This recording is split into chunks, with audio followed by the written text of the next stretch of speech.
Our content for today is, magluto ako ng egg, fried egg, the sunny side up, and then ayun, magsangag ako ng rice. Ininit ko pa yung rice para madali lang lutuin. Nag-init muna ako ng kawali. Naglagay ako ng mantika sa kawali. Painitin ko muna yung mantika saglit bago ako maglagay ng egg. This is how to cook. Ganito ang pagluto ng egg.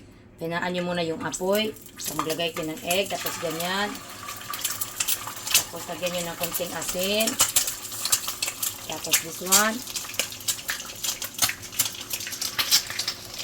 Tapos lagyan nyo naman ng konting asin. Kunti lang. At i-low nyo yung cook. Okay? I-low yung apoy. Okay?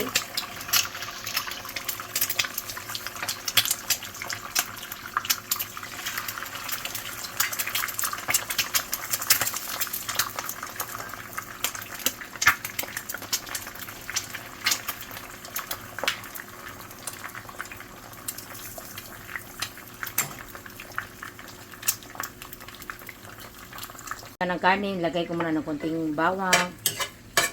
Luto mo muna konti yung bawang. Magluto na yung bawang. Yan, ito kanin, ilalagay na yung kanin. Ganun na pagsangag. Lutuin mo muna yung bawang para malasa. Tapos bago ka mag-mix niyan, lagyan mo ng asin. Para yung asin niya matunaw agad at magkalasa agad siya. Put a salt, okay? Tama na. Then mix mo para yung salt niya matunaw. Pag ganyan mo, mix mo ng mix. Ganyan. Ganyan. Mix mo maigi. Mix mo maigi. Ayan. Pag na-mix mo na, ganyan mo muna siya. Tapos wait ka na naman ulit ng 2 to 3 minutes bago mo siya mix ulit.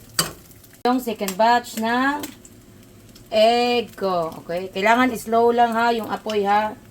Para hindi agad masunog. Okay? Hindi na kami magluto ng sobrang dami kasi 3 lang kami dito.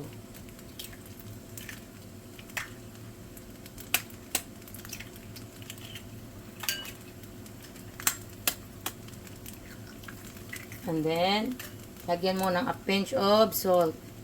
Para naman may lasa din siya.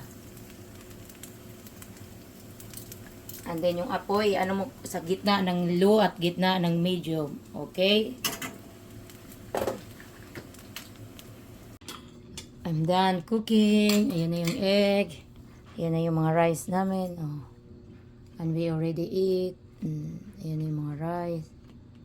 Oh.